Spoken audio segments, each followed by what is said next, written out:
Di dalam sholat, lihat begitu mudahnya orang melakukan sholat. Bacaan di dalam sholat itu yang wajib. Kalau anda tahu, yang wajib dibaca waktu anda melakukan sholat duhur, maghrib, isya dan seterusnya, itu cuma 5. Yang bisa menghafal Pancasila, nggak bisa menghafal ini, nggak selamat nanti. 5. Yang pertama takbiratul ihram, Allahu Akbar. Yang kedua membaca surat Al-Fatihah sampai waladhdallin. Yang ketiga adalah membaca at-tahiyat di akhir, bukan tahiyat yang pertama kalau salat zuhur, tahiyat akhir, at-tahiyatul mubarakatuh satu thayyibatillah sampai asyhadu alla ilaha illallah wa asyhadu anna muhammadar rasulullah. Yang keempat, yang kelima, Allahumma shalli ala sayyidina Muhammad wa ala ali sayyidina Muhammad. Kama sholaitanya tambahan itu. Yang kelima adalah assalamualaikum. Lihat bacaan yang dibaca itu, nggak ada lebih dari itu. Anda baca kabira walhamdulillah itu sunnah, nggak dibaca sah. Setelah baca surat Al-Fatihah, baca kul huwallah boleh, nggak baca kul huwallah sah. Waktu ruku Anda baca subhana rabbiyal azimi sah, sunnah. Kalau nggak baca tetap sah. Rukuknya pun nggak pakai Allahu Akbar sah. Cuman keterlaluan ngomong kita aja kok susah. Gara-gara punya nggak pengen gara-gara dengar omongan begini langsung berubah cara sholatnya. Kita hanya tunjukkan mana yang wajib gitu saja. Lihat, begitu mudahnya. Tasyahud yang pertama kalau Anda sholat duhur itu tidak wajib, sunnah. Kemudian masih bisa ditawar lagi. Kalau saya nggak hafal Fatihah bagaimana? Bukan untuk Anda loh ya. Bagi yang tidak hafal surat Al-Fatihah bagaimana? Ganti surat yang lainnya. Surat Qul huwallahu ahad, nggak hafal surat Ikhlas, nggak hafal semuanya. Terus hafalmu apa? Saya nggak punya hafalan Quran. Karena dia tobat sadar sudah umur 80 tahun dia. Pinter dia. Minggu depan malaikat Israel datang, dia tobat, pinter dia.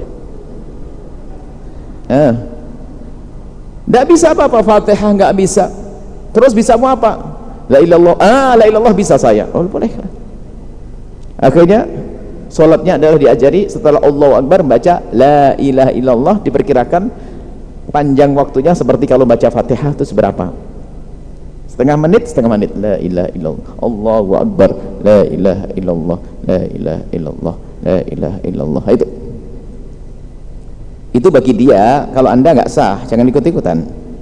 Itu bagi orang yang nggak hafal Fatihah. Tapi kalau memang betul di sini diam-diam nggak hafal Fatihah gitu aja, la ilaha illallah.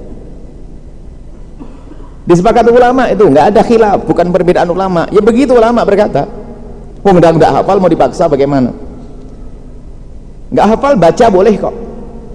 Bahkan pada hakikatnya membaca Al-Quran dengan melihat itu lebih bagus daripada dengan hafalan. Ini kaidah umumnya begitu. Membaca Al-Quran dengan melihat lebih bagus daripada dengan hafalan.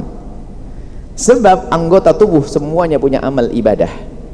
Kalau ada hafalan menyuarakan Al-Quran, yang beribadah adalah lidah Anda dan telinga Anda, mata Anda nggak beribadah. Tapi kalau Anda membaca, mata pun ikut beribadah. Baca bismillah, Allahu Akbar, alhamdulillah, bismillahirrahmanirrahim, alhamdulillah, sah. Tasyahud pun boleh ditawar bagi yang nggak hafal. Kali lagi la ilaha illallah.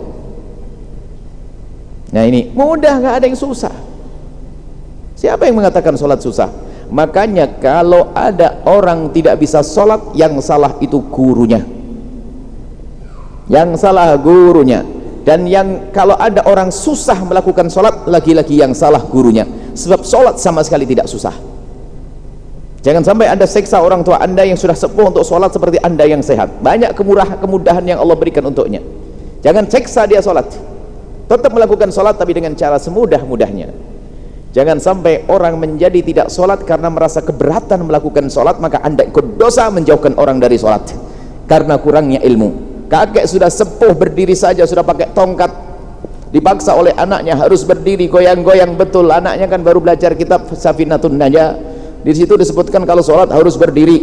Akhirnya Pak, kalau nggak berdiri nggak sah Bah, saya nggak kuat, harus berdiri Mbah. Boleh berdiri, betul jatuh ke jidat-jidatnya. Besok disuruh lagi, enggak, nah saya takut apa? Takut kejedot. Ini yang salah, cucunya yang ngajari salah.